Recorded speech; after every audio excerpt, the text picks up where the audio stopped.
And then we have Rick and Mandy Ahrens.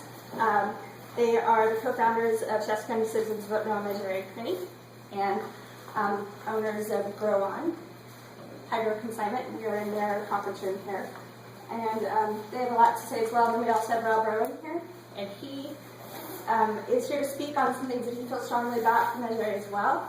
He's also chairman of the board for the Democratic Central Committee, although he's not here on their behalf, but he is a member. So without further ado, I think we'll go to get started. Do you want to start, Matthew, or somebody else? Okay, I'll go ahead and go first. Like Tyler said, I'm Mandy Ahrens, and I've been representing the cannabis community since 2006. I've been very passionate in following the local law as well as trying to help patients to affordable access to cannabis, whether it be helping them grow their own medicine or helping them bridge the gap to where they can find their medicine. I fell in love with cannabis and what it does medically in my life to help me, and I love the opportunity to share that information with others that are receiving medical benefit from cannabis. Very strong believer in the health benefits that people get from it. I wanted to talk a little bit about this new proposed law.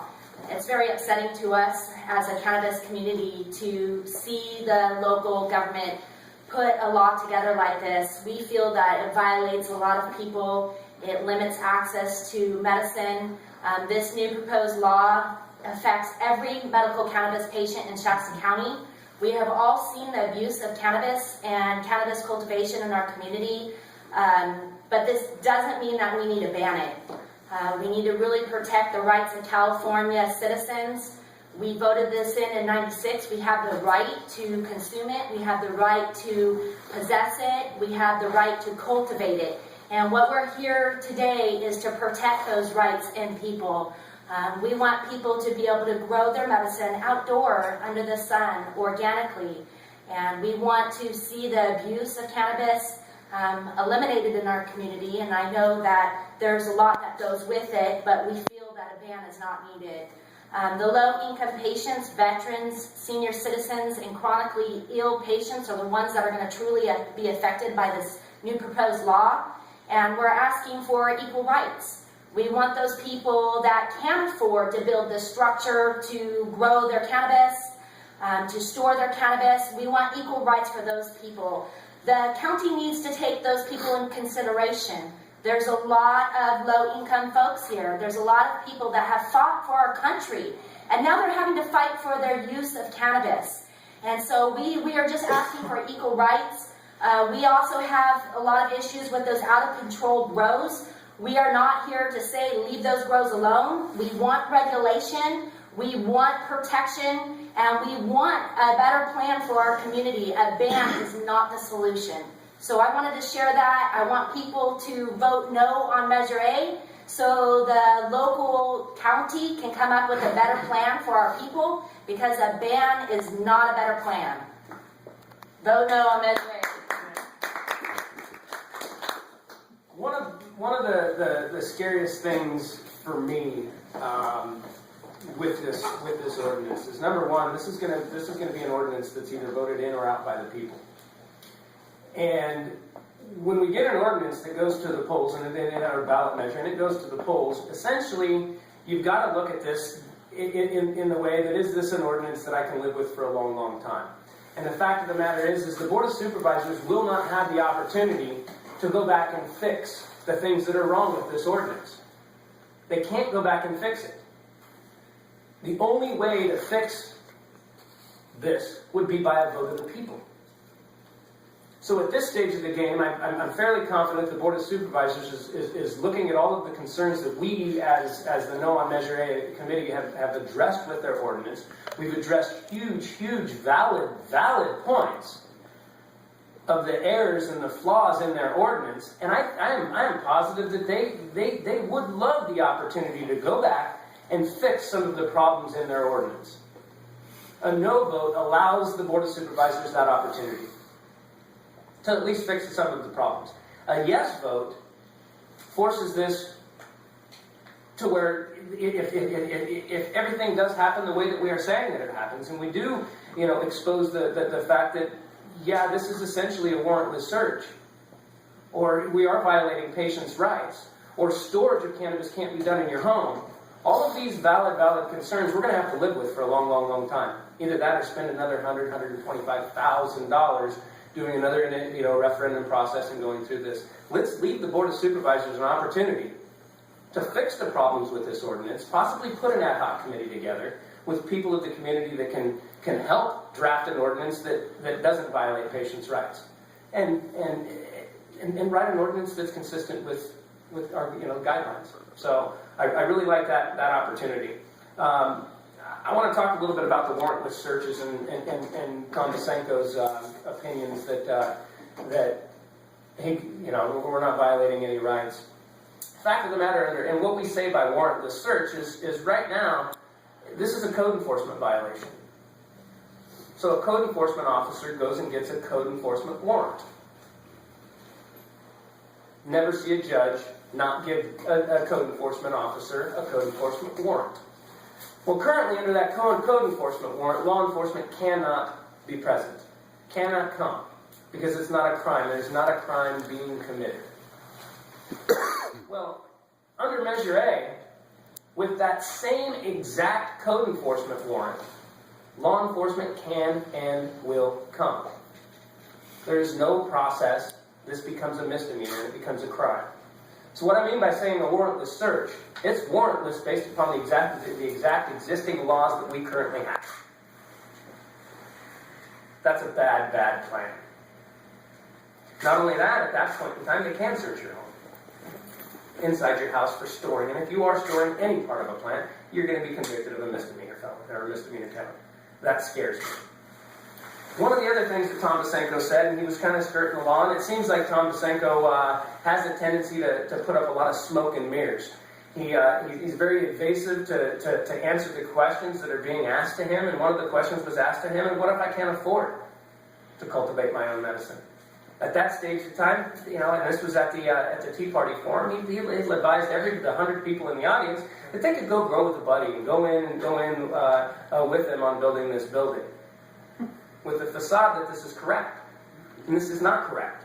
You better be a real good buddy, because you're going to have to move in with that buddy for the next 4 to 6 months to cultivate your medicine. I'm not letting a buddy move in or 5 buddies move into my home. And nobody else is going to either. And who would want to go move? I mean, this is an unreasonable requirement.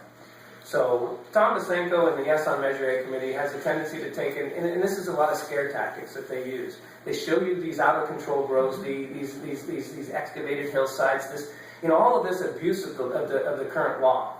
Well, we're on the same side of them, as with them. We don't agree with any of that either.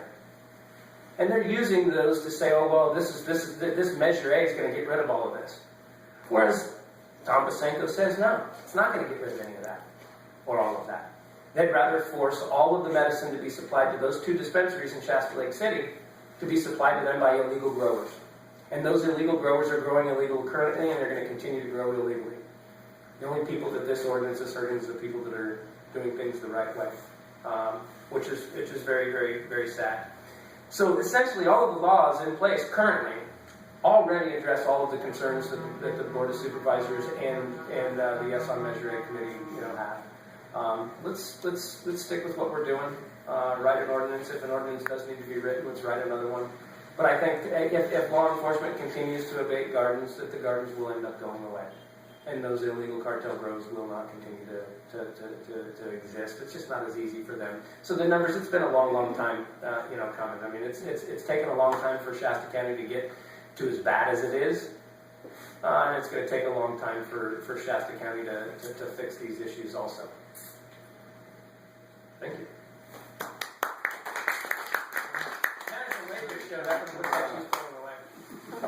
So I know this looks boring. So I'm not sure where the entrance is. I think I'm late anyways. Gas here. Oh, what? Oh, we got her. So I'm Matthew Meyer, and I'm an anthropologist. I'm also a native of Northern California. I was born over in Mendocino County, and I grew up in Chico. And I left the state for close to a decade to go to grad school back east. And we just moved back here in 2010. So a lot of stuff was happening then, as you all know, with medical marijuana in the state.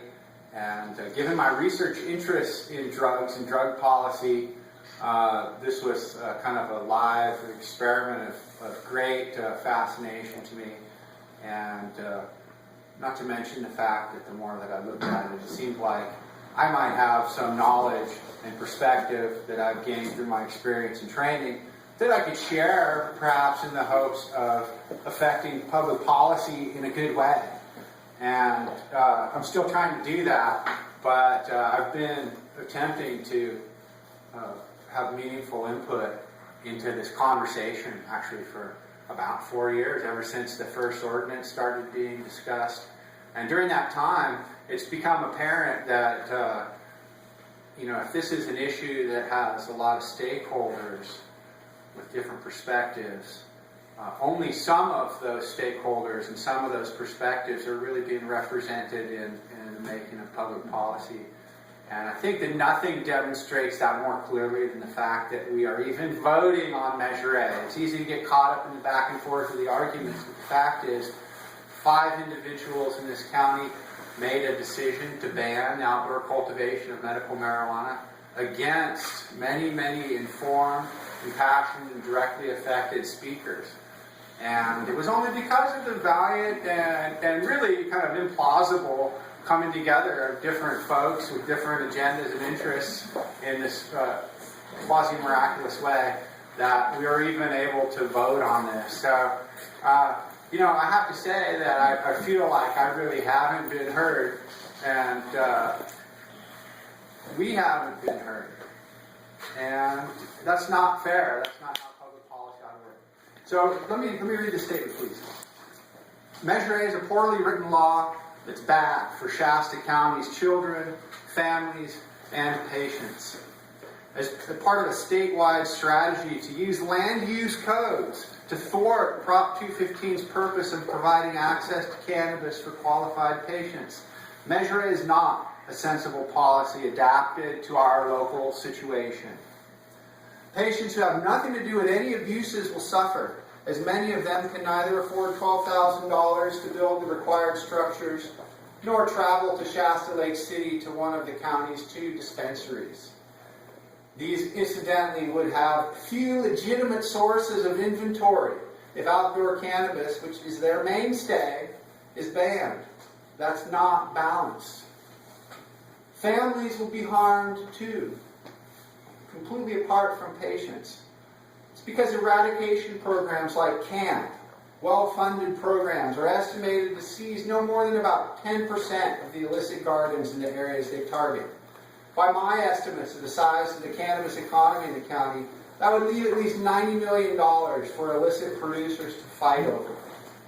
I'd rather not have my children around that endless fight between the bad guys and the sheriff. But the fact remains that Shasta County offers a world-class cannabis cultivation climate. When you try to ban outdoor cultivation in the second sunniest place in the United States, what you're really doing is giving up any chance of making real regulations. The only rule then is what can you get away with? With large piles of cash at stake and a huge county to cover, quite a lot, to our detriment. We need to develop a way to get good faith operators following a set of rules we can all live with. Measure A would hurt us all by its zealous refusal to make workable regulations to protect the environment and public safety. It's more of the same. It hasn't worked. During changing times that demand that we adapt, let's reject Measure A.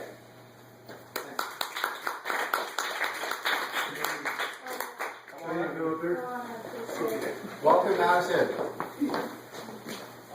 Man, you give up your chair. Thank you.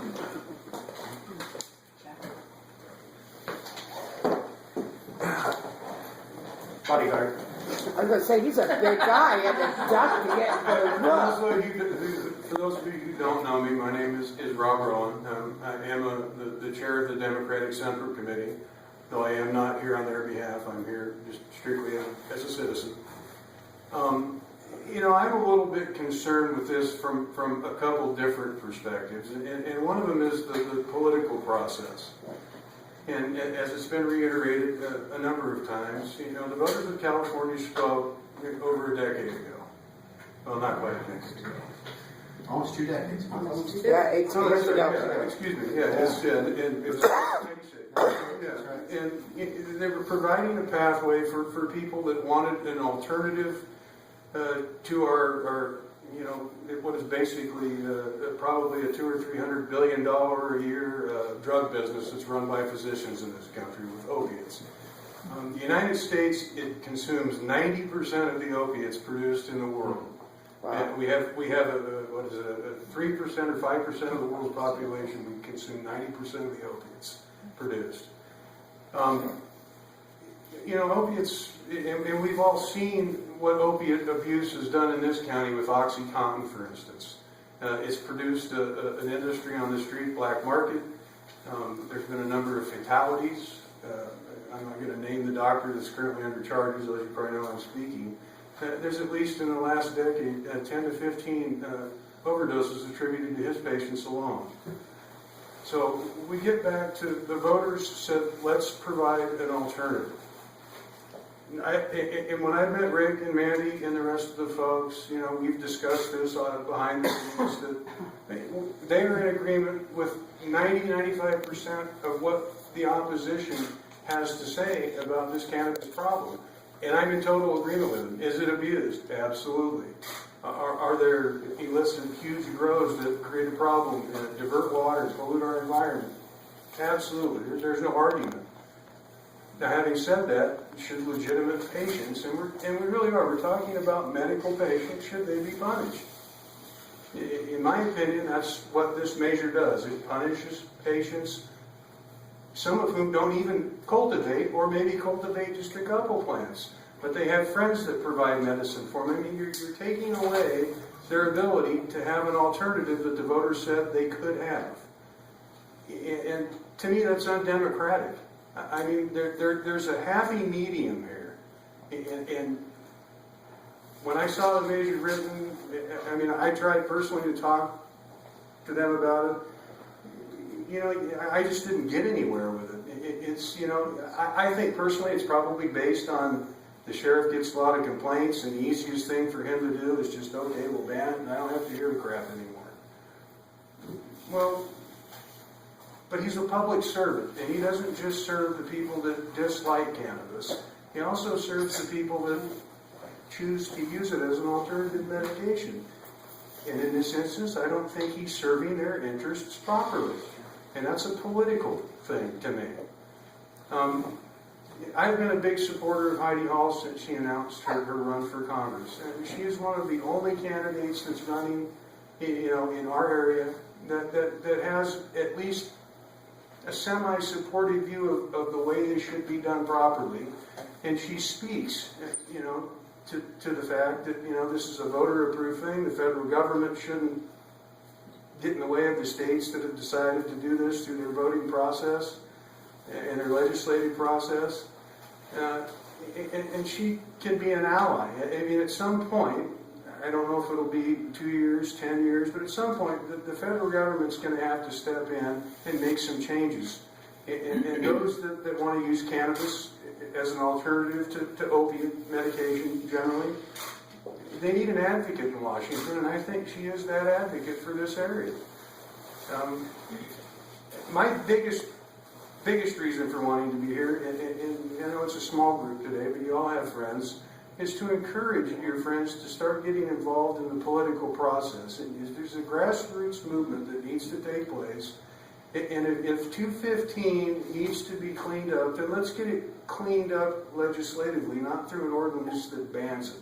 Let's not have something that says the voters said was okay, and then say, you know, through kind of a backdoor way of the political process, saying, no, we're just not going to go along with that. So I would encourage everybody to become more involved. There are people that run for local office, city, county, and state, that can be an ally. And those are the candidates that you should be supporting. Doug LaMalfa, for instance, I'm a Democrat, and I don't say this simply because I'm a Democrat. Doug LaMalfa serves two people. He serves big business or powerful interest, and he serves himself. He's done nothing for this district in his 2 years in office.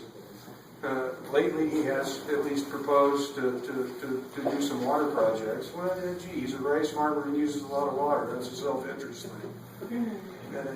He is adamantly opposed to cannabis. He thinks it should be illegal across the board. And there are people within my own party, that don't agree. But, I look at the CNN with Dr. Sanjay Gupta as a classic example. Here was a man who's a pretty renowned physician. He's a neurosurgeon. That when he came out 3 or 4 or 5 years ago, he was adamantly opposed to cannabis. He did some research. He did it with an open mind, and he found out, I was wrong. And there are children that whose lives have been saved, and I'm sure all of you have seen that documentary that he did on CNN with seizure disorders. These children, some of them are infants. They're not smoking cannabis. They're not even using it in a manner in which causes any psychoreactivity. But it's saving their lives when other medical avenues can't. So, for the true doubters, there is legitimacy to this. The federal government has never done any meaningful studies on this, and to be honest, they're opposed to do it for one reason and one reason only. They are controlled and influenced by the special interests of the pharmaceutical giants who funnel tens and hundreds of $millions into campaigns across the country. So, in my perspective, I agree with Rick and his wife and everybody else on the panel that a ban isn't the answer. Reasonable regulation, people being able to cultivate their own medicine in a reasonable manner, in a responsible manner, and Measure A doesn't provide them that pathway. So, for that, I support the no vote. And we have one additional speaker who has arrived. It's Jessica Lunsford. You want to come on up and take the stage? Little pregnant mama. And then after Jessica, I'll be taking questions from the press first, in interest of time, and then we will go if anybody else would like to ask a question. We'll do that. We'll move a little quickly, though. I do want to do one closing statement. Yes, of course. Well, I'll introduce myself. My name is Jessica Lunsford. I'm the proponent of the petition drive that put Measure A on the ballot. Couldn't happen without her. This is a classic example of direct democracy in action. We attended the Board of Supervisors meeting on January 28th, and there was, I'll say, 40 people speaking against Measure A. It wasn't called Measure A then. It was called the SEC 2014-02. And it was very apparent that the Board of Supervisors had their earplugs in that day. We asked them to please not pass this, please think about something else. And actually they were talking about a 10-acre, 12-plant rule. They went in the back room and in 15 minutes came out and said, we're just going to ban it all. They honestly wrote Measure A in 15 minutes. That is why there are so many little glitches in the law and such. And as Rick said, it's very important that if this should go to a yes vote on Measure A, they will not be able to go in and fix the problems. They have very hastily passed this law without even reading it. It took me longer than 15 minutes to read it. So, with that, I'd like to kind of give a history. Actually, I read the Record Searchlight, so I'm going to give a history on how they feel they need this law, why they feel they need this law. Their statement is that in the last few years, growing has exploded. Well, in the last few years, it has been code enforcement's duty. Since the 2011 ordinance that was passed, the one we live under now, the 2011 cultivation ordinance, it's code enforcement's job to take the complaints that have to be in writing and go out and, however their code enforcement duties go, abate nuisances. Well, in that time, in the 3 years, I don't remember the exact year, we had one code enforcement outright quit. He was the guy in charge of medical marijuana. This was, I believe, 2 years ago. And so they wonder, they're saying, oh my goodness, marijuana growing has gone out of control. Well, there was no code enforcement officer on duty to police these marijuana grows. They did not replace him after he quit. Another code enforcement agent was on sick leave. So for a year, we had no code enforcement officers enforcing anything. Now you wonder why it's out of control. I mean, people who normally follow the rules are watching their neighbor, and they're like, he's getting away with that. I'm going to try it. You know what I'm saying? It set an example for non-compliance. And now, it is the people's fault. Now it is the citizens' fault that it's gone out of control. No, it is proven that they were understaffed. The grand jury said, no, you guys need to staff your code enforcement. So with that being said, I think Measure A punishes the people who were following the rules all along. It is blaming the citizens for county mismanagement. That's all I have.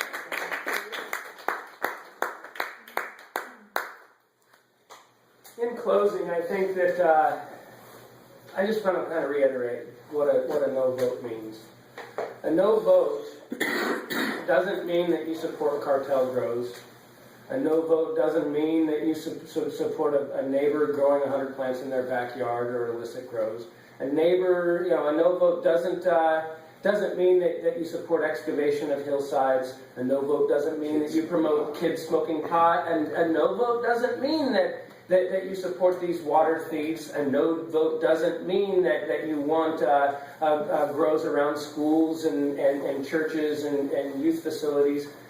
A no vote doesn't mean that you support any of this. A no vote simply says it means that you support there are flaws in this ordinance, and I do not want this ordinance with flaws to go through and force the Board of Supervisors to not be able to fix it. Because it's going to take a vote of the people to fix this. A no vote simply allows the Board of Supervisors an opportunity to go back to the drawing table, get rid of the problems with this ordinance, possibly set up an ad hoc committee like we wanted in the first place, and draft an ordinance that has reasonable restrictions that the people of Shasta County can deal with. That's what a no vote means. So we highly encourage a no vote come November 4th.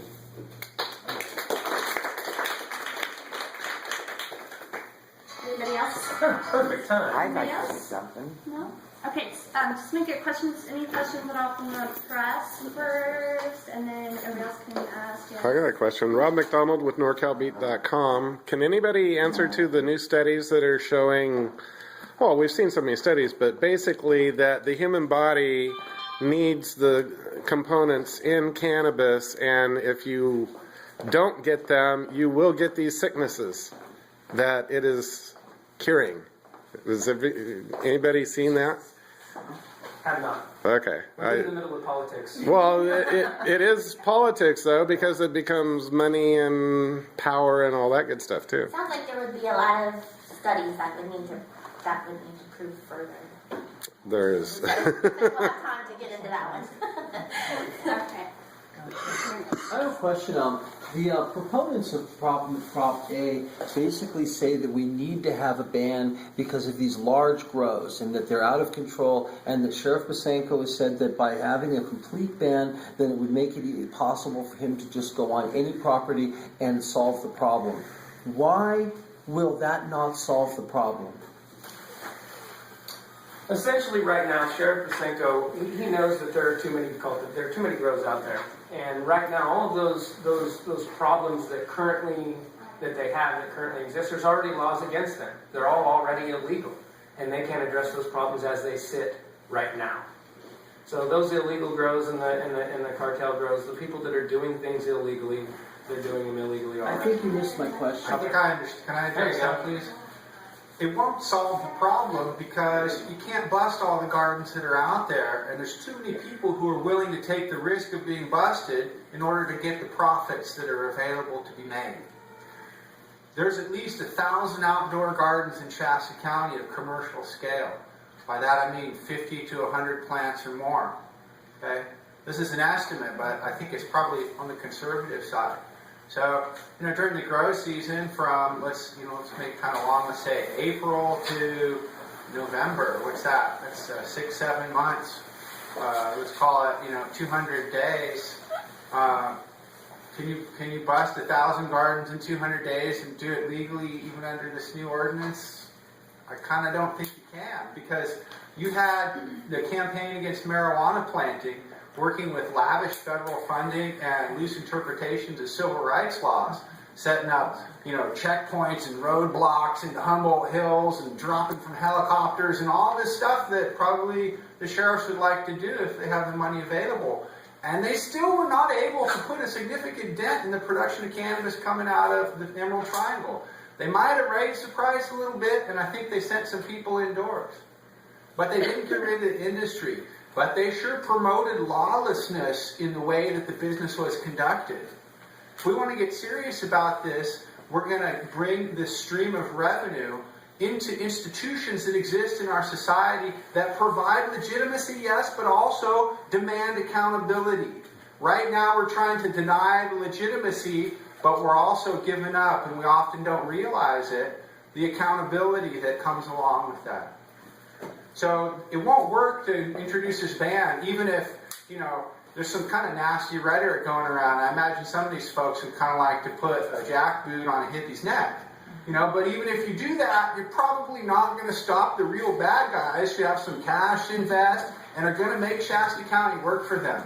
So we need a real plan, not an attempted outdoor ban. Okay. I had a couple of questions. One, wouldn't your buddy have to live with his buddy for the whole year if he actually wants to keep his medicine? Most Not definitely. just Yeah. Because he can't store it in his house. Can't even store it inside his So home. he's going to have to move there permanently, correct? No. In order to cultivation, yeah. Even the storage, yeah. Right, so then you gotta smoke it there too, because don't you have to smoke it in the shed? Right. Well, no, they didn't say consumption. They said storage. But then you So, can't have it in your house though for You storage. can't store. Cultivation and storage is the same word in under the ordinance's eyes. So Correct. when you take cultivation and storage, yeah, even if for you to store your medicine, So you would have to reside at that place, and live at that place where that cannabis was either stored or grown. And then I'd have to take my mother out of her bed back to the warehouse or the greenhouse to take her medicine because legally I can't have it outside of the greenhouse. Well, you can be consuming it out. There's a difference between consumption and storage. So if you're in the process But of it's still Possession, you gotta possess it in order to consume and it. there is a huge It does trade. not talk about possession in the ordinance. Correct, It does but not mention it. isn't storage the same as possession? Couldn't you say that I am storing? If you're storing it in your pocket, yes. Yeah. If you're in the process of consuming, But I have to get it to the point to where I can you're going to have to go out there and consume hide it and walk out the door. So it is possible that they could read it that way. Pasenko is saying he doesn't read it that way. The county enforcement people are saying they don't read it that way. Correct. But that's not saying It's not right. that down the road someone might not decide Why to put read a it that study way. in charge on it And then? And that's the way it's that written. we have That's to the way be- the law is written. we have So- to be very careful when we're passing laws Exactly. that we take concern for how it may be interpreted in the future. Okay. Well, there's a couple of different things, I think. I think the ACLU endorsement was huge at the very end. The ACLU is a fairly large civil rights organization, and they have jumped on board with support and said that this is obviously civil rights violations. So it's time to hop on that pony and see what whether the ACLUs would like to become involved in triggering lawsuits for those patients that have those issues. The other thing is we need to really start focusing on the 2016, which 2016 California statewide ballot comes across, and really look closely at those to find the ones that are good and the ones that we're going to want to really truly support. So it's not a matter of if, it's just a matter of when California is going to establish guidelines that's going to hopefully take the control out of each city and county council's hands to be able to and the burden, yeah. So hopeful with the 2016 election also. I'd like to address that a little bit too. I've seen a lot of newly minted environmentalists around this issue. People who now are very concerned about environmental damage from bad cultivation practices and stuff. So it's a little ironic that the county went out of its way to insist in passing the ordinance that led to Measure A that it was CEQA exempt. Okay, exempt, that is, from the California Environmental Quality Act.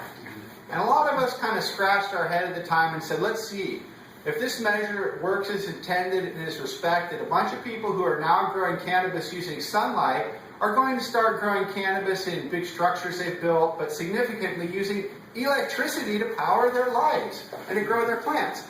And you're going to say that this doesn't have any kind of environmental impact that needs to be looked at? So I sent a letter to them at that time telling them that this looked like a pretty clear case where they needed to go a little bit further. And that was basically ignored. They declared it CEQA exempt. Well, it's kind of interesting because in Fresno, where they've passed a complete cultivation ban, they're currently defending against a lawsuit based on CEQA. Okay? Along those same lines, over in Humboldt, they were considering ways to get people out of, get them stop growing big grows in residential neighborhoods. So they developed a residential land use ordinance over there.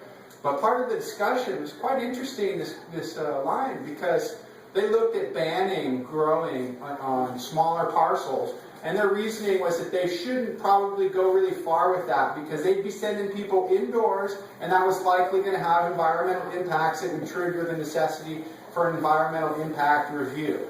Okay, so I think that is a big area that needs to be looked at really carefully in terms of Measure A, should it pass.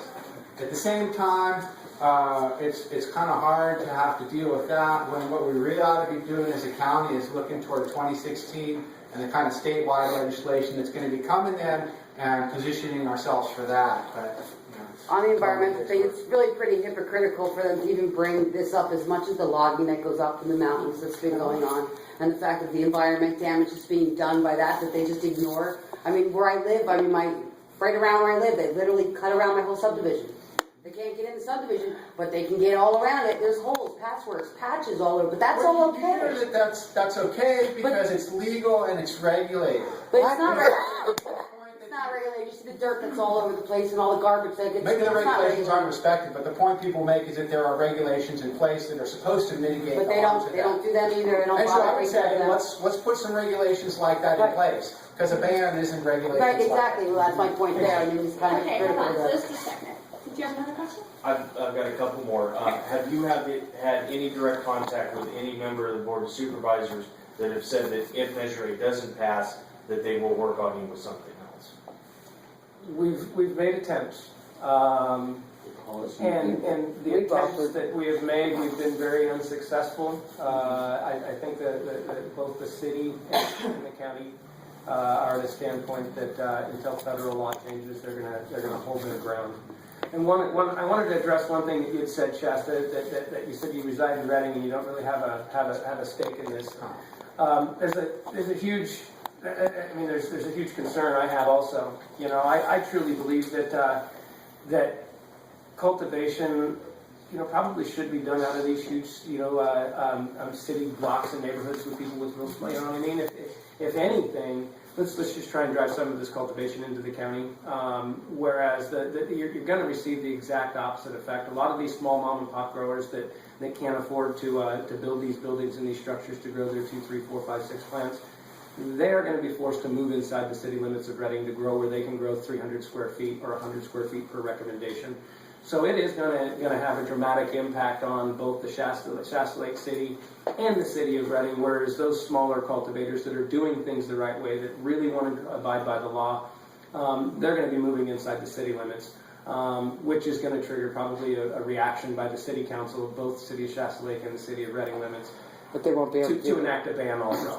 So it is, but that'll be a good year in the process, because I anticipate people that are residing in Reading will do the referendum process and do this fight over again. So I anticipate when the city of Shasta Lake and the city of Reading try and impose a ban, I assume it's going to come with the same type of resistance. Anything else? I have two more. Go ahead. Go ahead. Clay, Anybody here's a else? question. Okay. Okay, my other one is would Shasta Citizens United be willing to sit down with other community activist groups and draft legislation and ordinance that is acceptable to everybody? Absolutely. Okay. I've been begging. Please, yes. We've been begging. Have you got a question, Robert? It seems like the big illegal drug cartels would like for this to pass, because then the small legal mom and pop growers who can't afford to give it anywhere else will have to buy it from them. It seems like you're probably right. Well, I mean, the sheriff sees the same thing. He's admitted to it. He's admitted that the people that this is hurting is Where the money is. the people that are doing things the right way, and then the cartel grows are going to continue. The illegal aspect is going to continue, and the dispensaries that are left are going to have to purchase their medicine from the illegal grows. He knows that, and he's okay with that. Anita? My name's Anita Brady, and I'm not a recreational or a medical marijuana user, but I come back to a gun rights phrase that I hear all the time, and that is, if guns are outlawed, only the bad guys are going to have the guns, not the good guys. Now, if we relate that to the situation, I actually heard in the interview last night, Sheriff Bosinko say something. I had to thank goodness for DVRs. I had to rewind it several times to be sure that I actually heard him correctly. He said there are no legal grows in Shasta County. He did say that. He did. Now, I have a real problem with that, because where I live, in my little rural area of the county, there are several legal grows. They have their scripts, they have their fencing, they have their correct number, and they don't show overhead pictures of small legal grows, because that doesn't get everybody excited, like the photos from above showing dozens and dozens of plants. So I would like to remind the residents of the county that the legal growers are not the problem. They're not who this law is going to have any difference, make any difference in their existence and what they choose to do. All it's going to do is make, especially the legal aspects, scare me, because now currently you can have several infractions before it goes over to the misdemeanor level. And with this new ordinance, it jumps right to the misdemeanor level. How many misdemeanors does it take to make a felony? I hate to think. It's 3. Yeah, okay.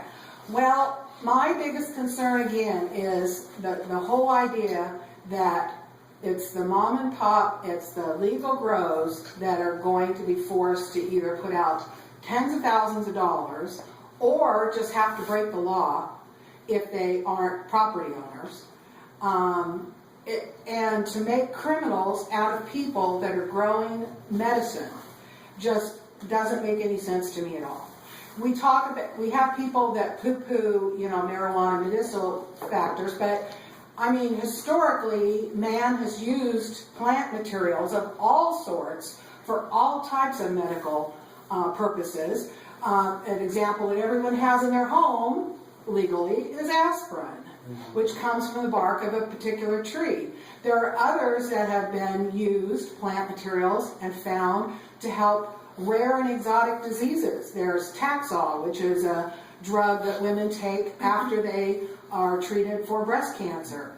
And there are many, many other examples of plant materials that have medicinal purposes. And as a biologist, the whole idea that we can legalize tobacco use and make it a personal choice when we know exactly what kind of diseases and harm it causes to people, we can okay that, but we're going to outlaw people growing a few plants to meet their medical needs. I just don't see the balance here. So I would like to suggest everyone vote no on Measure A. All right, in reasons for time, I'm going to get two more questions. So anybody who hasn't asked one, ask, not to be rude, I just want to give everybody a chance to run on time. Okay, go right ahead. Just 2 points I wanted to just ask a question on, address on. The first one being the legitimacy again, and the reason about, and the question about being willing to work with these other groups. I've heard them refer to the No on A people as you people and those people so many times that the issue really does come down to that it's going to take those that refuse to acknowledge cannabis as medicine to see a different perspective before there can be really any legitimate dialogue, because they don't see the truth.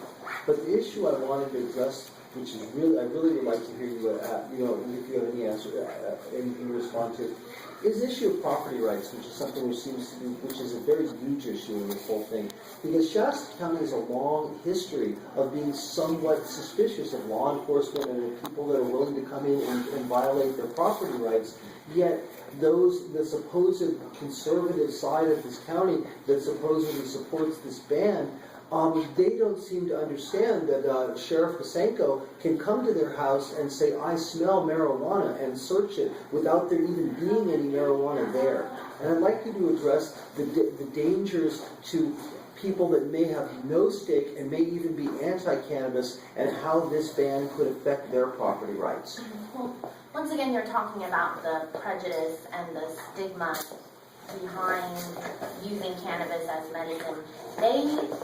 It seems that in 18 years there has been very little forward thinking on their part to accept Prop 215, to accept that, in fact, the state of California, by a vote of the people, which I think is so important, the democracy part of this, the vote of the people chose to allow 215 to, and so they have continued to say, not on my watch. Marijuana is not going to be legal for use on my watch, even though it does help people. Sorry, I forgot the rest of your question. The important part of your question is being how property rights of people that may be actually anti-cannabis could be impacted, and how searches and seizures of property could occur on the suspicion of cannabis. Well, Bosenko has said that he is not going to do that. So we'll give him the benefit of the doubt that he may not. But once again, That's the whole question, is that Shasta County has a long history of suspicion, and law enforcement has a long history of not abiding by rules and regulations and having their own way. This is a very vigilante county. So to suggest that Bosenko will absolutely guarantee not abuse this right is a little bit naive. Here's the scary thing. No, but isn't abuse rather subjective? His consideration of abuse and our consideration of abuse could be two different things. Kathy, did you want to speak to Searching that? people's property is not about the abuse of the Constitution. Let's let him answer. I want people to know that according to reports that I've received from people who said this happened to them, that the Shasta County Sheriff's Office is already doing warrantless eradications under the current ordinance. And how this is happening and what the basis for this is a little hard to suss out. But what I've been able to tell is, and piece together, is that the deputies seem to come to a person's property where they know there's a garden, and they see that it's out of compliance with the maximum 360 square feet that you can have under the current ordinance, and they say, you either cut your garden right now or we're going to haul you to jail on a felony. And then the person, surprisingly enough, gives them consent to come on and eradicate the garden. So if you ask Sheriff Bosenko about that, that might not appear to be a warrantless search to him. because there's consent. But I think there's a real legal issue about coercion that's going on there, and I think that some of the practices that have been employed this season are very similar to practices that have happened in Lake County and also in Fresno County, both of which are currently being sued, not over the bans or the ordinances themselves, but over the enforcement of the ordinances they've put in because of the zealousness of law enforcement and not following the proper procedures. Now for those that are actually not growing cannabis that might be caught up in this, those in Shasta County Yeah. that might want to vote no or might want to vote yes, but don't understand how this would affect them. The conservative side. I think that there's two main ways that it can affect them, and I understand you want to speak to the property rights one. I think Rick is probably a better person to do that. But don't let me, That's let's not the let it issue. pass. I think is the wedge issue in this vote is that people should. Well, see, here's the thing. People think that this is a vote about whether we're going to continue to have cannabis in Shasta County to an appreciable extent or not. Yeah, I think some folks really believe that. I think that they think that if you vote yes on A, then pot's going to go away. Okay? But we're going to have to live through this struggle as we realize that it's not going to work that way and that we need to come up with some kind of other plan for it. Now, here's the thing. People who don't use cannabis at all, recreationally, medicinally, or otherwise, still are going to have to live in the environment where what's the largest cash crop in the county is completely on the black market now. And you know, if you've looked at prohibition at all, there's a lot of stuff that comes with that. If you can't go to a court to enforce a deal you've got with someone else, you use violence instead. Okay? If you can't put your money in a bank account, it's in piles of cash lying around. And that attracts people coming to try to do you harm, and other people can get caught in the crossfire. You hear them talking about this dynamic, but they don't want to admit that that dynamic is going to persist and perhaps worsen with the passage of Measure A. So I know that might not get it. I think you want to. I was mostly where, like, Joe Conservative, that like would say, I don't like marijuana. I'm going to vote against, having any. I'm going to vote for the ban. But I'm a Tea Partier. I don't trust the government. I don't want to let them on my property. How those are inconsistent statements. How this ban will allow an innocent Tea Partier to let that the cop could come to his door, say, I smell marijuana, and raid their house with no other warrant. I would like to handle this. Yeah.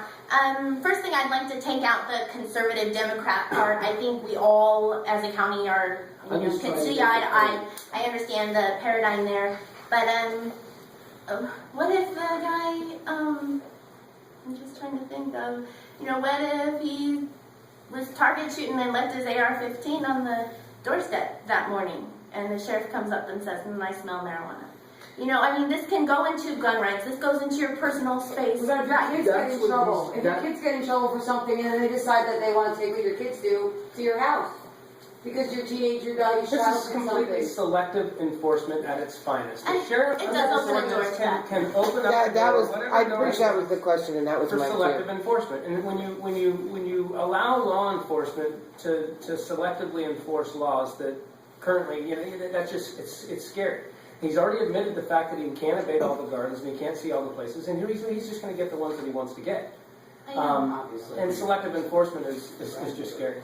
That's 14th Amendment violation. With Red Smith one morning, he probably said it the best, is that this could also mean that they could just write a law that we can come in and inspect your gun safe, because we passed an ordinance that says that gun safes has to meet this specification. Can you speak on that?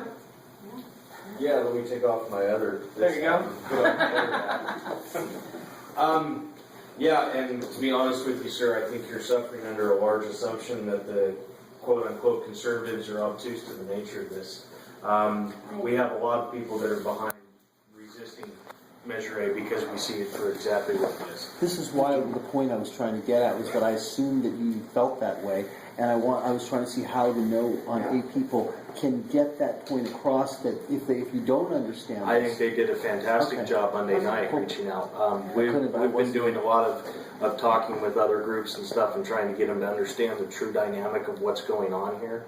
And they did great Monday night. This is a danger for all of us. This law is a danger for anybody that believes in the Constitution and believes in due process. That's what brought me here. And we actually hope that this is an example of maybe being able to bring our county back together where we can sit across the table from each other and figure things out on issues Instead of arguing about of everything. trying to kill each other over it. I think Tell these guys a little bit about what you are. I think Shasta County could be a flashpoint for the whole country on that level. I think that this is one place where both sides do have a dialogue. There's a lot of places around this country where people don't even have a chance to see eye to eye.